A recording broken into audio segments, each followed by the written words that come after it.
Depuis des générations, l'âpre lutte qui oppose Arabes et Juifs pour la domination de la Terre Sainte a causé des souffrances indicibles au Moyen-Orient.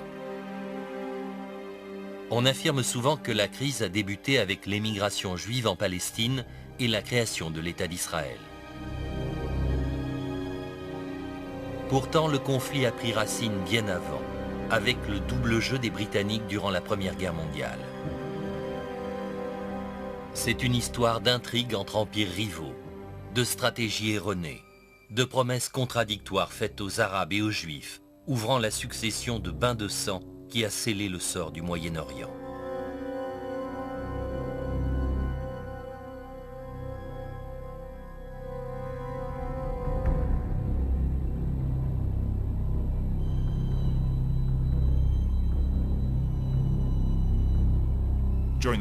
Durant la Première Guerre mondiale, les Anglais, les Français et les Russes avaient secrètement prévu de morceler l'Empire ottoman afin d'équilibrer leur visée coloniale. Et tant pis pour les Turcs, les Arabes ou quiconque s'y opposerait. Toutes les graines étaient semées, dans la mesure où les Britanniques avaient promis l'indépendance aux Arabes d'une part, et une patrie aux Juifs d'autre part.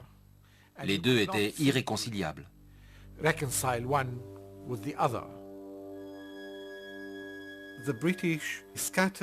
Les Britanniques distribuaient les promesses à tous ceux qui pouvaient leur être utiles, sans penser aux conséquences. La duplicité et le double jeu des Anglais ont beaucoup fait pour installer le conflit en Palestine. Durant un conflit, on n'est pas avare d'offres généreuses pour les futurs accords de paix. Mais lorsqu'on arrive à la table de conférence, à la fin de la guerre, et qu'il faut honorer ses engagements, on doit décider où sont ses intérêts. Les Anglais voyaient le Moyen-Orient comme le rempart occidental de leur domination aux Indes et en Asie en général. La genèse de l'engagement de la Grande-Bretagne au Moyen-Orient et de la lutte qui s'ensuivit entre Juifs et Arabes découle de son passé colonial. Au début du XXe siècle, le roi Édouard VII règne sur un vaste empire dont les intérêts s'étendent dans le monde entier. Les Indes prenaient une importance croissante. Elles étaient le deuxième pilier de la puissance britannique dans le monde. La mobilité de l'armée des Indes garantissait les intérêts et l'influence des Anglais sur le globe. Et bien sûr, le canal de Suez permettait des déplacements rapides. Ils devaient absolument consolider leur position géopolitique en le sécurisant.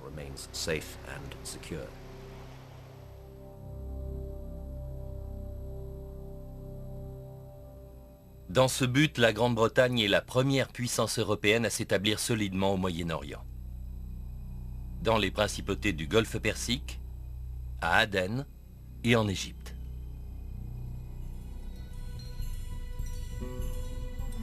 La Grande-Bretagne a annexé l'Égypte après l'avoir prise aux Ottomans en 1882. En 1914, lorsqu'elle en fait un protectorat, le Caire est devenu le centre de sa puissance au Moyen-Orient. La présence de troupes coloniales dans la région est d'une importance stratégique vitale pour l'Angleterre. Car le sultan Mohamed V, qui règne sur l'Empire ottoman, a fait alliance avec sa rivale la plus redoutée, l'Allemagne. Avec l'Empire austro-hongrois, ces pays forment les empires centraux. Trois alliés se dressent devant eux. La Grande-Bretagne, la France et la Russie.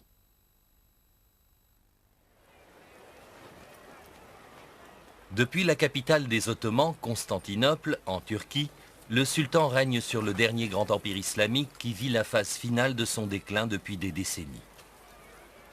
Le déclenchement de la Première Guerre mondiale en août 1914 lui donne le coup de grâce.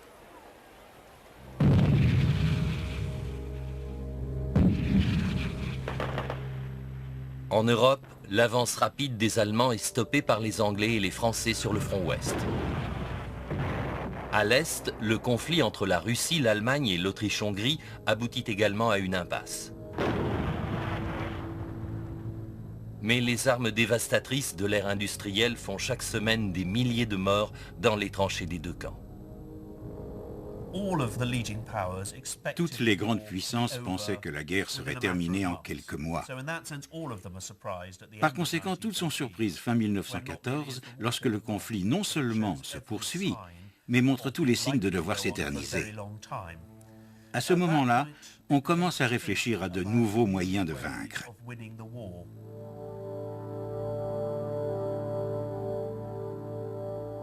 Pour Asquith, le Premier ministre anglais, l'impasse militaire en Europe incite à élargir le conflit. Avec le ministre des Affaires étrangères, Lord Grey, celui de la guerre, Lord Kitchener, et le premier lord de l'amirauté, Winston Churchill, il met au point une stratégie complexe pour ébranler les empires centraux. C'était une guerre mondiale et les Anglais voyaient le Moyen-Orient dans ce contexte mondial. Ils avaient toujours été partisans de l'utilisation de moyens détournés, comme on disait péjorativement, la stratégie indirecte, l'attaque de ce que Churchill appelait le point faible de l'ennemi. Et pour eux, le point faible, c'était la Turquie. Le plan britannique comprend deux volets, une diversion militaire et une utilisation dévoyée de la diplomatie, incluant corruption, subversion et double jeu. Tous ces moyens sont concentrés sur le maillon faible de l'ennemi, l'Empire des Ottomans. La diplomatie a toujours eu une dimension secrète. Reste à savoir où finit la discrétion et où commence la conspiration. Avant et pendant la Première Guerre mondiale, il y a eu des négociations très intenses entre les grandes puissances coloniales, françaises, russes, anglaises, impliquant aussi les Italiens, sur ce qu'elles feraient à la fin de la guerre quand l'Empire ottoman éclaterait.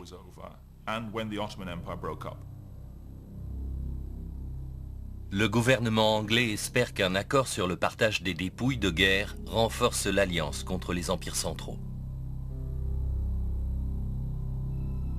La Russie souhaite depuis longtemps avoir accès à la Méditerranée. Dans un traité secret de mars 1915, la Grande-Bretagne et la France font au tsar un cadeau d'une importance géopolitique vitale à ses yeux, Constantinople.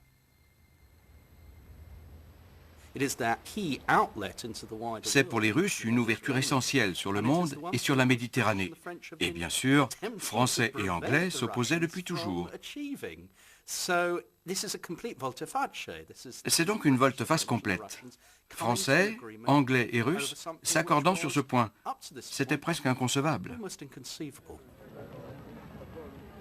Le roi d'Italie, Victor Emmanuel, est également visé par la corruption.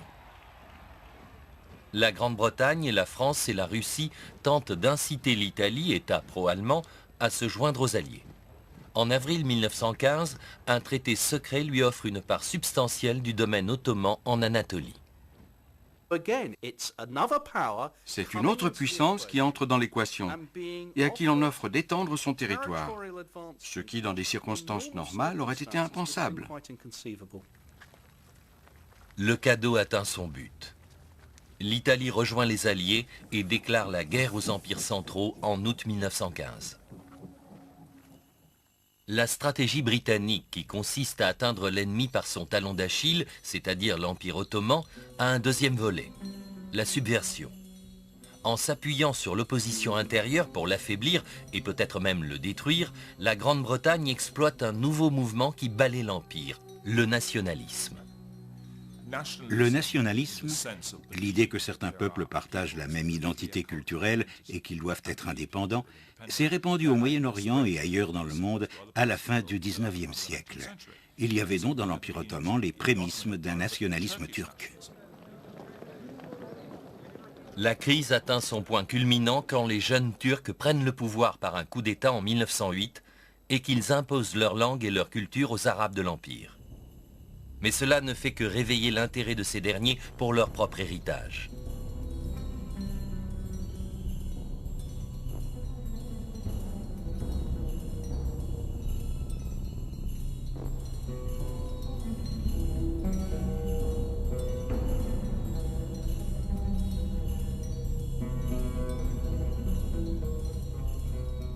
Mille ans auparavant, les Arabes ont apporté leur technologie et leur littérature à l'Ouest, et leur religion, l'islam, s'est répandue dans presque toute l'Asie, l'Afrique du Nord et le sud-ouest de l'Europe. L'idée de retrouver cette grandeur historique hante la conscience des intellectuels. Au début de la Première Guerre mondiale, l'antagonisme entre Arabes et Turcs s'est intensifié.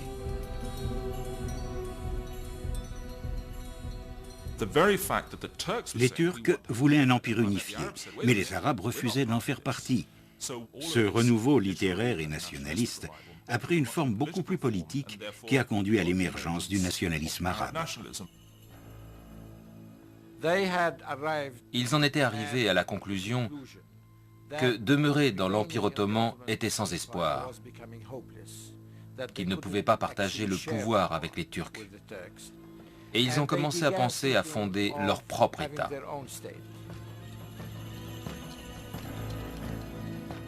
Été 1915. Les services de renseignement anglais confirment que le mouvement nationaliste arabe représente la brèche que le gouvernement attendait.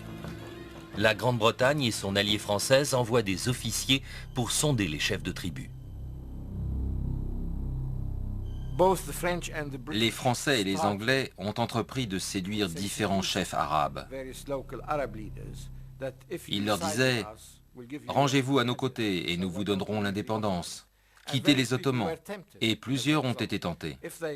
S'ils pensaient vraiment y gagner leur indépendance, pourquoi ne pas prendre le parti des Européens contre les Ottomans?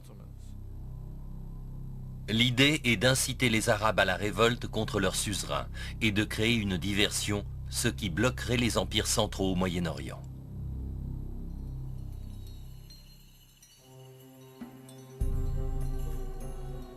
Ironiquement, le souffle de la subversion vient non pas de Londres, mais du monde arabe. Du Hedjaz, plus précisément, en Arabie occidentale, dont le souverain, le shérif Hussein, est déterminé à étendre son domaine politique et géographique. Il pense pouvoir y parvenir avec l'aide des Anglais. De leur côté, ces derniers sont impressionnés par le prestige de la famille du shérif Hussein, gardienne des lieux saints de l'islam. C'étaient les Hachémites. Ils descendaient de la famille de Mahomet. Ils étaient les Bani Hachem, les fils de Hachem, et le shérif Hussein était leur chef. Il était responsable de la Mecque et de Médine. Bien qu'il ait travaillé pour les Ottomans avant la guerre, une fois les hostilités déclarées, il a saisi sa chance. Une chance aussi pour les Anglais, qui voient dans le soutien au shérif Hussein un moyen de menacer l'emprise ottomane sur la direction politique du monde islamique, le califat. Les Britanniques, parce qu'ils combattaient les Ottomans et que ceux-ci se disaient les vrais représentants de l'islam, voulaient un contre-pouvoir. Et ils l'ont trouvé en la personne du shérif Hussein, descendant du prophète. Mais ce dernier parlait de libérer les terres arabes, de bâtir un nouvel État national. Il voulait être le roi de tous les Arabes, pas seulement de l'Arabie. En juillet 1915, le shérif Hussein fait parvenir un message à Sir Henry McMahon, le haut-commissaire britannique au Caire. Il offre de lever une armée considérable contre les Ottomans en échange du soutien anglais à l'indépendance arabe. Dans la correspondance secrète qui s'ensuit, on fait comprendre à Hussein qu'il peut compter sur l'appui britannique pour réaliser certaines de ses ambitions en cas de défaite ottomane. Cette lettre du 26 octobre 1915 souligne les points principaux de l'accord. Le document original est truffé d'ambiguïté. Il n'y a aucun doute là-dessus. Hussein s'en est-il aperçu? D'après ce que je sais de lui, je pense que oui. En d'autres termes, il n'est pas dupe. Il est parfaitement conscient que s'il veut créer un empire arabe moderne, il devra lui donner des moyens logistiques et économiques. Et cela ne peut venir que du monde extérieur.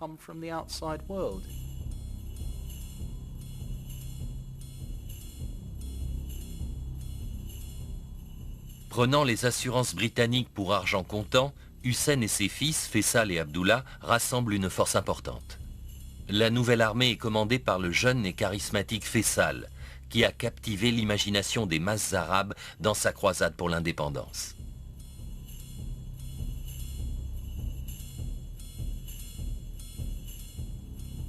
Mais au moment même où Hussein et Faisal mobilisent leurs troupes, les Anglais se préparent à les duper.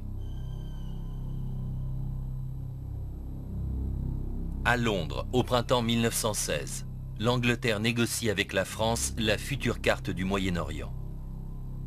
Derrière des portes closes, Sir Mark Sykes, du ministère des Affaires étrangères britannique, rencontre son homologue français, François-Georges Picot.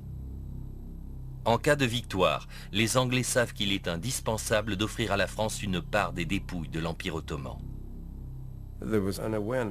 Du côté anglais, on était conscient que les Français avaient fait de tels sacrifices qu'on ne pouvait ignorer leurs ambitions.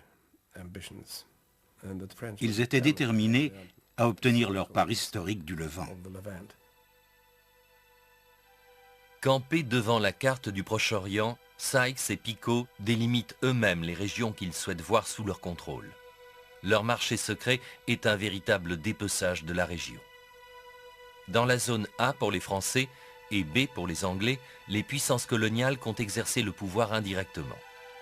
Elles nommeront des conseillers et prendront en charge les finances dans leurs sphères d'influence respectives. Ensuite, il y a la région colorée en bleu, qui doit être administrée directement par la France. Elle comprend ce qu'on appelle à l'époque la Grande Syrie, où les Français ont une longue histoire d'intérêts commerciaux et religieux. Quant à la partie en rose, connue comme l'Irak, avec ses ports stratégiques, ses chemins de fer et son pétrole, elle sera sous l'autorité britannique. La zone en jaune représente la Palestine. On compte en faire une zone internationale à l'exclusion de Haïfa.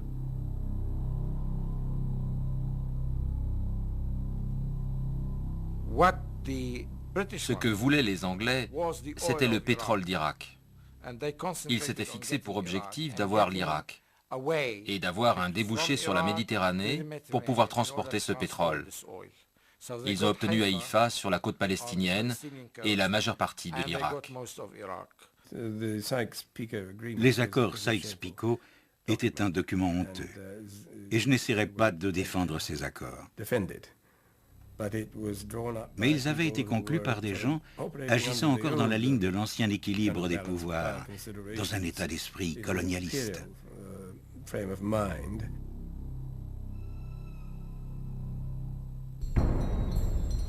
Ignorant ce qui se trame derrière leur dos, Hussein et Faisal proclament l'indépendance et en juin 1916, ils attaquent les troupes turques.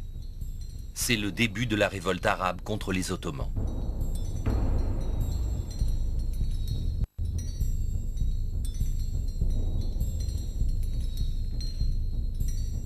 La garnison turque de la Mecque est vite submergée et le port de Djeddah est pris.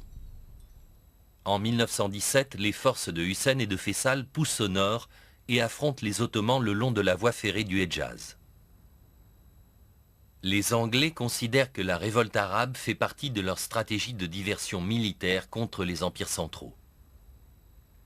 Au sud-ouest, les Britanniques, par un mouvement de tenaille, sont entrés en campagne pour s'assurer le contrôle du canal de Suez et du Levant. Au sud-est, ils se battent pour s'emparer des puits de pétrole irakiens. Tout cela pour attaquer les empires centraux en leur point le plus vulnérable, l'Empire ottoman. Les Arabes avaient lié leur sort aux Anglais. Ils considéraient qu'ils se battaient avec les Alliés, mais en même temps, ils n'étaient pas incorporés à l'armée britannique. Ils continuaient à fonctionner comme une armée indépendante.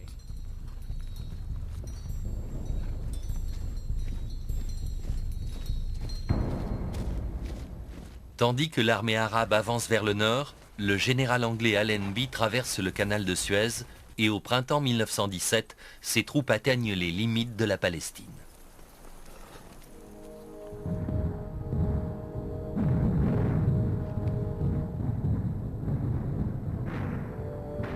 Mais en Europe, les Anglais sont toujours en mauvaise posture. La tentative de percer des lignes allemandes dans la Somme a fait gagner bien peu de terrain en regard des pertes colossales en vie humaine.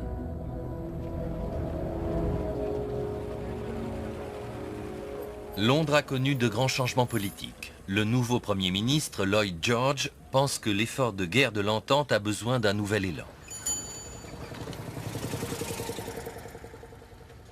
Jusqu'à présent, l'Amérique a conservé sa neutralité. Mais Lloyd George est convaincu que cela peut changer, car il existe un groupe puissant qui pourrait influencer le gouvernement américain. Lloyd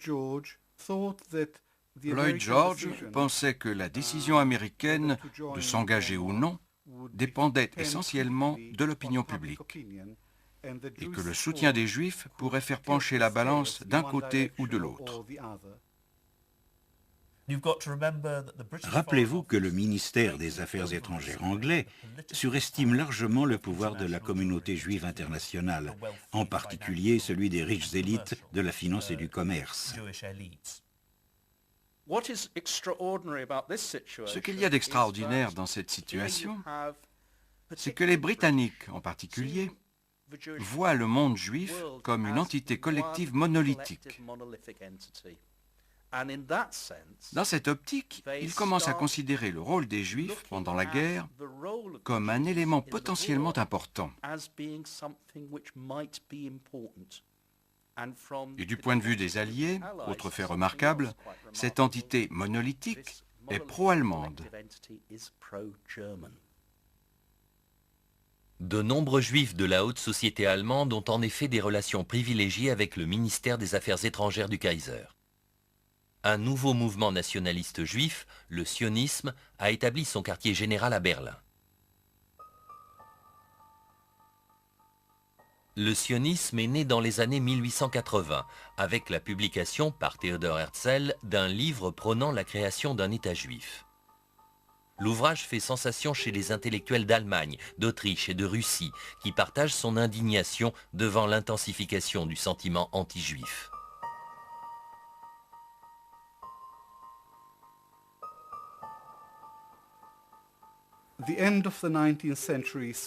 La fin du XIXe siècle a vu la montée de l'antisémitisme dans toute l'Europe, en Autriche, en Allemagne, en France, mais surtout en Europe de l'Est, en Pologne et en Russie. Les pogroms contre les Juifs en Russie avaient entraîné l'établissement des Rovevei Zion, les amants de Sion, des sociétés qui, dans de nombreuses villes russes, ont commencé à promouvoir, à financer et à parrainer la colonisation et l'immigration en Palestine.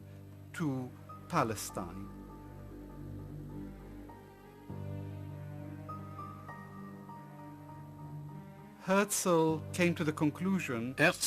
était arrivé à la conclusion que les Juifs n'étaient en sécurité nulle part en Europe et que la seule solution était qu'ils aient leur propre État, sur lequel ils pourraient exercer leur souveraineté et où ils ne seraient pas une minorité.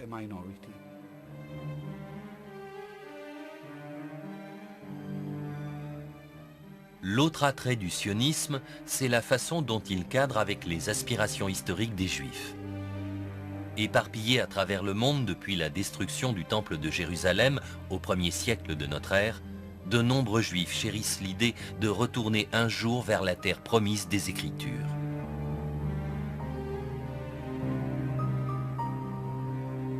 En fait, il existe déjà un petit noyau de Juifs autochtones en Palestine. Mais même avec l'installation de colonies pendant toute la fin du XIXe siècle, la communauté juive tout entière représente à peine 8% de la population en 1914.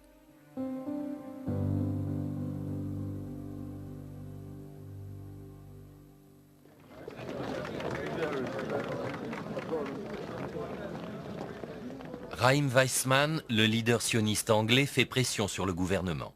Il veut une assurance qu'en cas de défaite de la Sublime Porte, celui-ci soutiendra l'émigration juive en Palestine.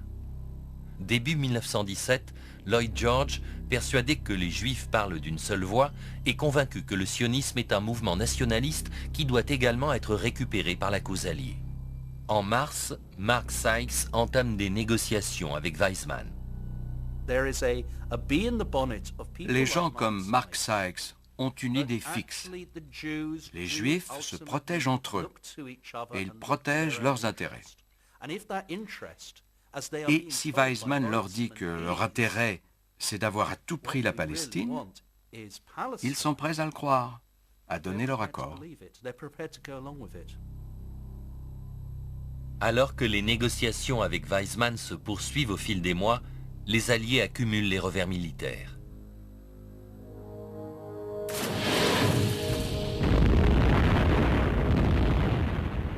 La campagne sous-marine allemande porte de rudes coups à la flotte marchande britannique. Et malgré l'entrée en guerre des États-Unis aux côtés des Alliés, le président Woodrow Wilson n'est pas disposé à envoyer des troupes nombreuses.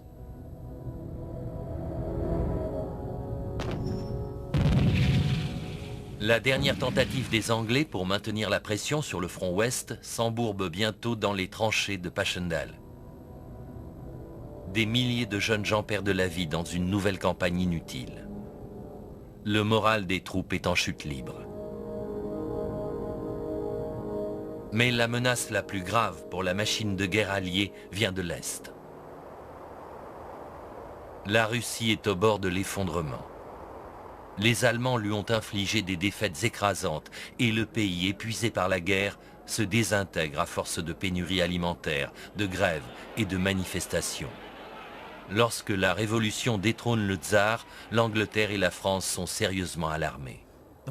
Le fait est qu'avec la chute de la Russie tsariste et de son effort de guerre, les Allemands ont virtuellement gagné la Première Guerre mondiale, à moins que les Américains n'interviennent. Il est impossible que les Anglais et les Français vainquent les Allemands par leurs propres moyens.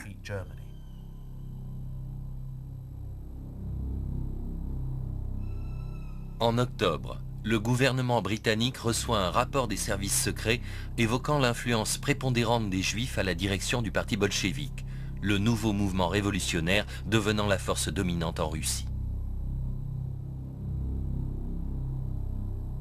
Lloyd George craint que les communistes ne se désengagent du conflit. Les Américains refusant toujours d'envoyer des troupes suffisantes, il sait qu'il est temps d'agir. Il enjoint à son ministre des Affaires étrangères, Arthur Balfour, de faire une promesse de nature à séduire les Juifs. Le gouvernement de Sa Majesté envisage favorablement l'établissement en Palestine d'un foyer national pour le peuple juif et emploiera tous ses efforts pour faciliter la réalisation de cet objectif. La déclaration Balfour est publiée le 2 novembre 1917, au moment même où les troupes britanniques occupent la Palestine. Je dirais que la déclaration Balfour doit être prise non pas comme un geste idéaliste, mais comprise dans le contexte de la politique coloniale britannique. Et Lloyd George était l'instigateur principal de cette déclaration, parce qu'il croyait que cela servirait les intérêts de son pays. Mais c'est aussi la première fois qu'une grande puissance européenne soutient officiellement le but sioniste de faire de la Palestine une patrie juive. Cependant, pour le shérif Hussein, la Palestine fait partie du marché conclu pour l'indépendance arabe. Anticipant l'indignation de son peuple à la perspective d'une patrie juive dans une province largement arabe, la déclaration Balfour affirme aussi « Rien ne sera fait qui puisse porter atteinte aux droits civils et religieux des collectivités non juives existant en Palestine. » Néanmoins, la déclaration semble exprimer l'appui britannique à l'émigration juive. Il y avait à peine 80 000 juifs sur une population de 700 000 personnes en Palestine.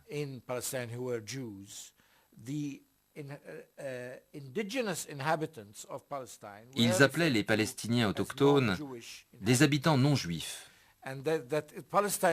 Et la Palestine était identifiée déjà à ce stade comme terre juive,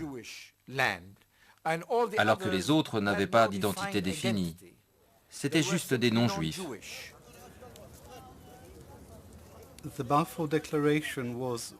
La déclaration Balfour était ce qu'elle était, une déclaration. Ce n'était pas un traité, ce n'était pas un accord signé. C'était une déclaration soutenant l'établissement d'un foyer national pour le peuple juif en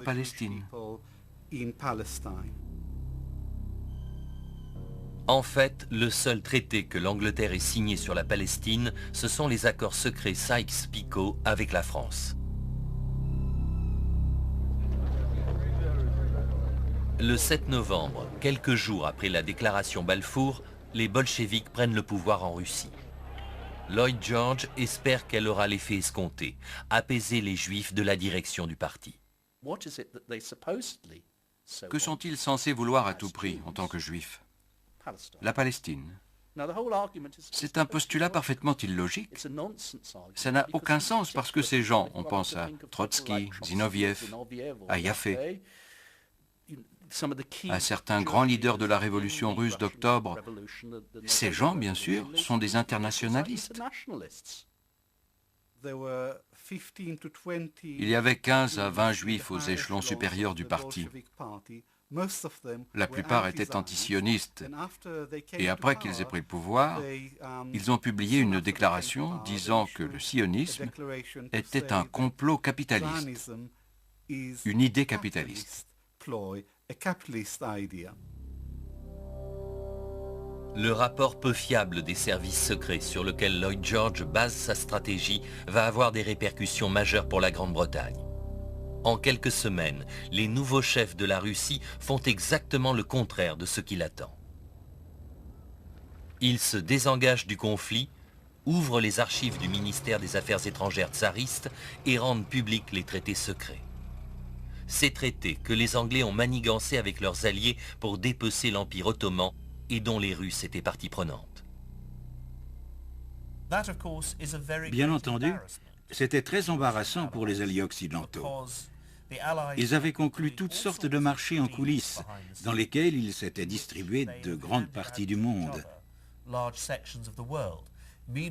tout en criant sur les toits qu'ils faisaient la guerre pour défendre la démocratie, et aussi bien sûr en affirmant, entre autres aux Arabes, qu'ils soutenaient le droit à l'autodétermination pour les peuples de l'Empire ottoman. La publication des traités secrets par les bolcheviks a créé une énorme suspicion dans le monde arabe. Le shérif Hussein et les autres ont dit « Qu'est-ce qui se passe ? Pourquoi ne nous donnez-vous pas l'indépendance et pourquoi sommes-nous divisés en zone A et zone B ?» Les Arabes ont compris alors que non seulement les Anglais avaient leurs propres intérêts, les ports de Palestine et d'Irak, mais qu'ils avaient aussi promis bien des choses aux Français.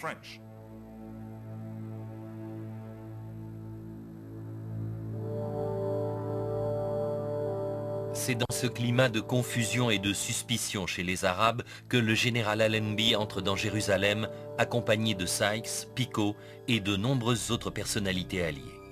Les forces dirigées par les Anglais se sont emparées de la ville sainte en décembre 1917. Les chefs de la révolte arabe, eux, ont disparu.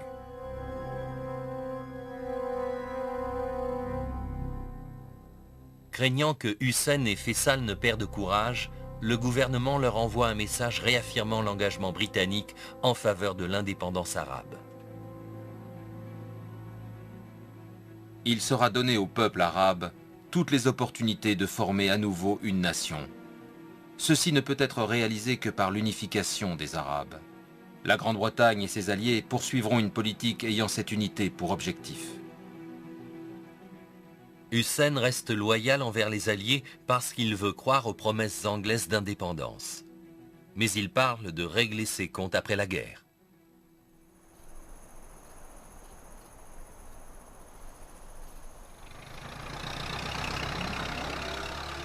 De son côté, Allenby compte toujours sur le soutien arabe dans le conflit contre les Ottomans.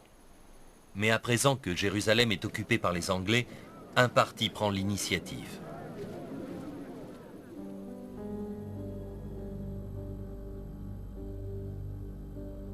En avril 1918, Chaim Weizmann et la Commission internationale sioniste viennent en Palestine poser les fondations d'une université hébraïque. Ils espèrent qu'elle deviendra le centre intellectuel du sionisme. Mais la visite de Weizmann cause de vives inquiétudes et une grande indignation dans la population arabe. Et quand il rencontre le général Allenby avec le grand rabbin de Jérusalem, il semble bien que l'Angleterre se prépare à honorer la déclaration Balfour.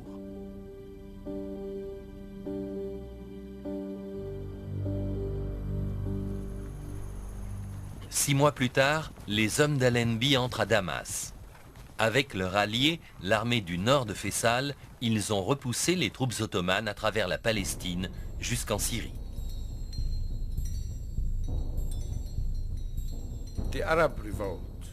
La révolte arabe a contribué à la victoire alliée de nombreuses manières. Premièrement, elle a protégé le flanc britannique en Palestine. Deuxièmement, elle a occupé un grand nombre de soldats turcs et allemands.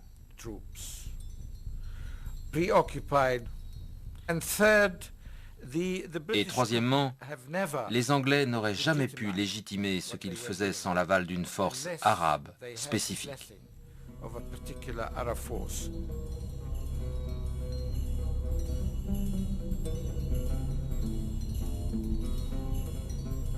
Le 3 octobre, les habitants de Damas se pressent au défilé de victoire de Faisal. S'il doit prendre le pouvoir, il sait que sa présence est indispensable. Il doit être vu par le peuple comme son libérateur.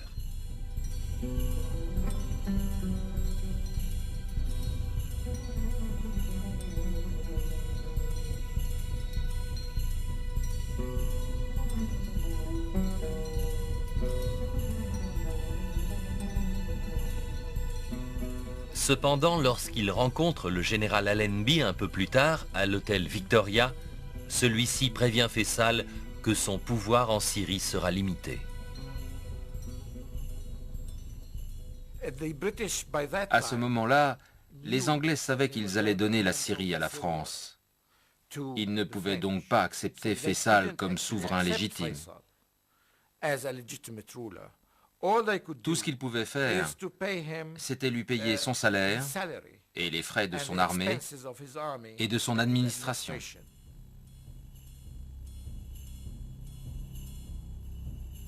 Nullement intimidé par les avertissements d'Allenby, Faisal prend le titre de gouverneur de Damas. Avec le soutien de son père, le shérif Hussein, il entreprend la création d'un réseau d'influence dans le but d'établir un État arabe indépendant.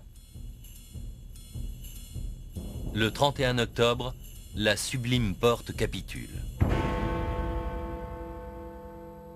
Et à 11 h, le 11 novembre 1918, les canons se taisent en Europe. C'est la fin de la guerre contre les empires centraux.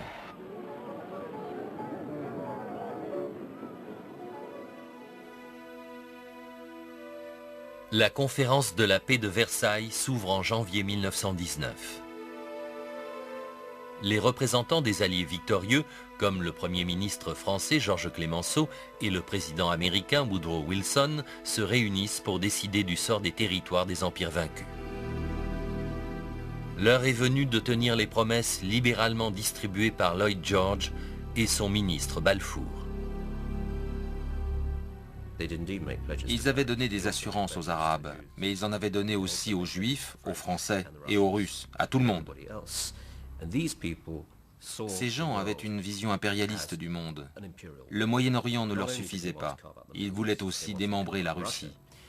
C'était la dernière bonne occasion pour les puissances coloniales de se tailler la part du lion, surtout qu'il n'y avait personne pour les arrêter.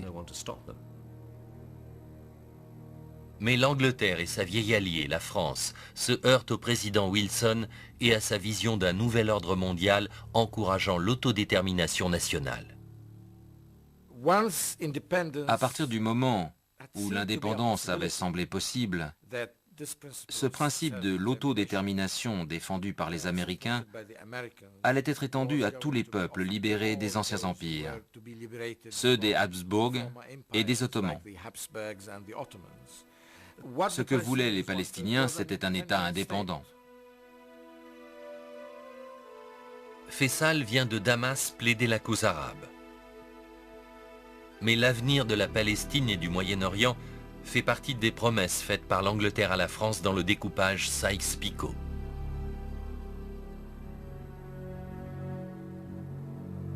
En l'occurrence, pour les peuples du Moyen-Orient, les principes d'autodétermination de Wilson sont oubliés.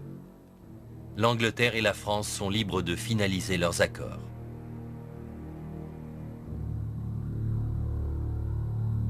Mais que deviennent les promesses des Anglais aux Juifs à propos de la Palestine? À Versailles, au cours des négociations avec les États-Unis, la France et l'Italie, Balfour écrit dans une note confidentielle « Les 4 grandes puissances sont engagées en faveur du sionisme. Et le sionisme, bon ou mauvais, est ancré dans des traditions millénaires, dans des besoins actuels et dans des espoirs futurs d'une bien plus grande importance que les désirs ou les préjugés des 700 000 Arabes qui vivent sur cette terre antique. » Cela ressemble à une pleine adhésion au sionisme. Pourtant, quelques articles plus loin, Balfour sous-entend des intentions beaucoup plus cyniques. En ce qui concerne la Palestine, les puissances n'ont fait aucune déclaration de politique, du moins par écrit, qu'elles n'aient toujours eu l'intention de violer.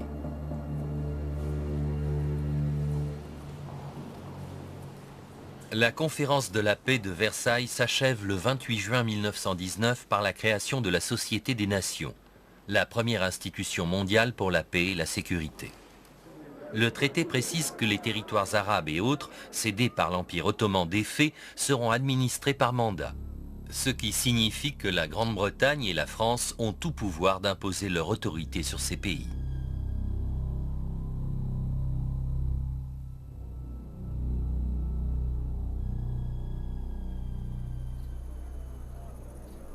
Le 21 novembre 1919, François-Georges Picot, co-architecte des accords Sykes-Picot, et le général français Gouraud arrivent à Beyrouth.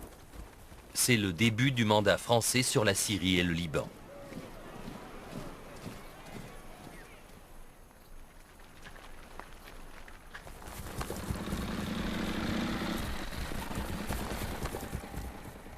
Les forces britanniques qui occupaient la région depuis qu'elles en avaient chassé les Turcs durant les derniers mois de la guerre transmettent le pouvoir aux Français, honorant ainsi leurs engagements.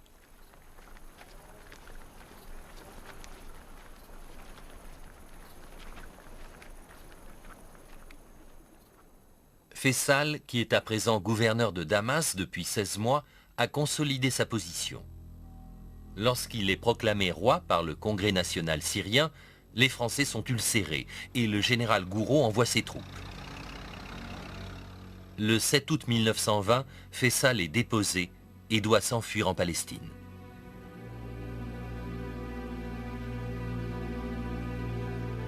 Pour les Européens, la promesse d'un État unique et indépendant faite au shérif Hussein et à son fils n'est plus qu'un vague souvenir. La question des sphères d'influence signifiait que cette prétendue volonté d'accepter un État arabe unique était sérieusement chancelante. De plus, la réalité de l'établissement d'une zone française et d'une zone anglaise revenait à planter les graines de la partition. Il y avait donc deux facteurs, le refus de l'indépendance et le refus de l'unité de la région. Les frontières et les gouvernements des États du Moyen-Orient qui se dessinent portent la marque des accords Sykes-Picot. Le mandat français Syrie-Liban comprend la moitié de l'ancienne province ottomane de Grande Syrie. L'autre moitié passe sous mandat britannique. C'est la Transjordanie et la Palestine. À l'est, la région de la Mésopotamie, avec les champs de pétrole de Mossoul, est donnée aux Anglais. C'est le mandat sur l'Irak. C'est toute l'importance des accords Sykes-Picot. Diviser ce qu'on appelait le croissant fertile entre l'Irak et la Syrie et laisser les Anglais avoir accès au pétrole de la région pour qu'ils puissent l'exploiter.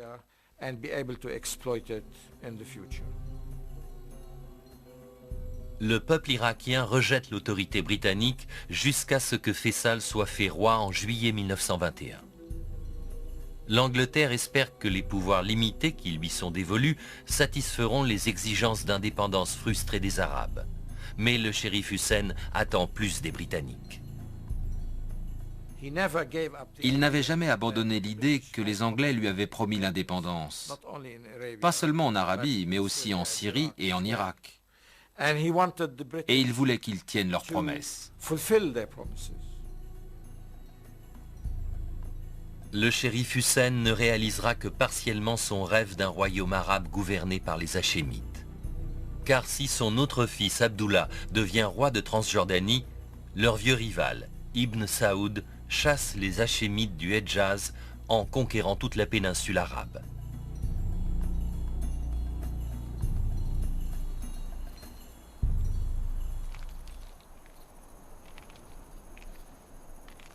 un gouvernement britannique s'est établi à Jérusalem au printemps 1920.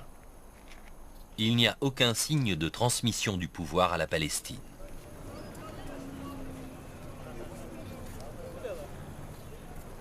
La Palestine est une terre sacrée pour 3 religions. Les Juifs y forment une petite minorité qui vit en harmonie avec les chrétiens et la vaste communauté musulmane depuis des siècles.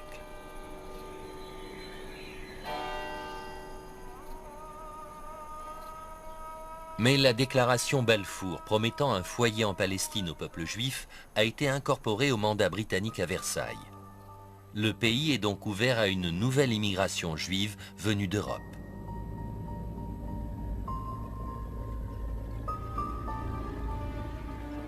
Les manifestations de soutien sionistes donnent à penser que les Anglais vont tenir leur parole envers les Juifs et ignorer les espoirs d'indépendance des Palestiniens. Les Arabes avaient de solides arguments, mais de très mauvais avocats. Les sionistes avaient des arguments, pas aussi bons que ceux des Arabes, mais leurs avocats étaient brillants. Le sionisme est une des plus grandes success stories de relations publiques du XXe siècle. Et Chaim Weizmann illustre à la perfection les talents bien connus des Juifs pour la plaidoirie et la persuasion. Des talents évidents lorsque Weizmann et d'autres groupes sionistes contribuent au financement de l'achat de terres et de la construction de villages pour les immigrants. En même temps, des organisations politiques et des services de sécurité sont créés pour soutenir la patrie juive naissante.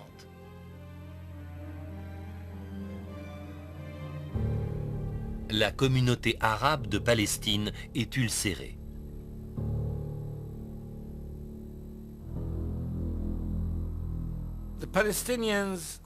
Les Palestiniens ne pouvaient concevoir que leur pays soit divisé ou donné à un autre peuple qui n'avait rien à voir au Moyen-Orient et qui était presque totalement européen à l'époque.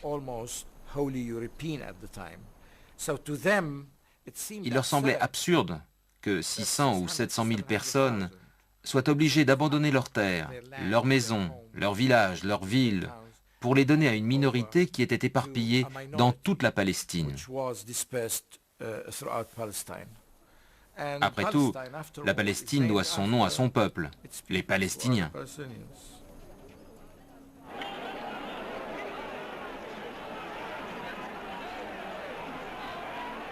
En 1925, Arthur Balfour visite les nouvelles colonies juives de Palestine.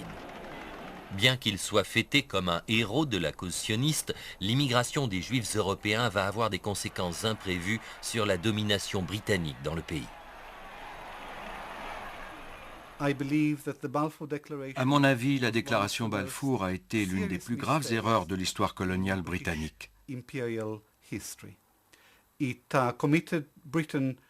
Elle engageait l'Angleterre à soutenir le nationalisme juif en Palestine après la guerre et ne lui a rapporté aucun bénéfice immédiat.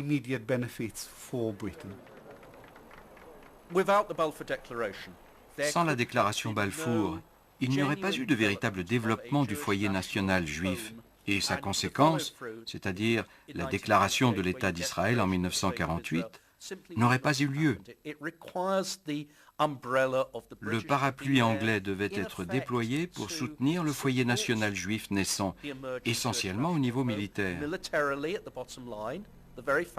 Le fait qu'il y ait eu des soldats anglais, des policiers anglais pour protéger les communautés juives est un élément crucial.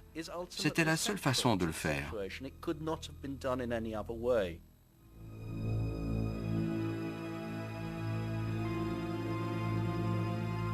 Pendant les années 30 et 40, années de la persécution nazie et de l'Holocauste, l'immigration juive en Palestine augmente rapidement. Mais ce qui est perçu comme une incursion étrangère par les Arabes et comme l'accomplissement d'un devoir historique par les Juifs mène rapidement à la polarisation et à la violence. En réponse aux attentats terroristes des Arabes, les Anglais limitent l'immigration. Une politique qui ne fait qu'exacerber le terrorisme juif.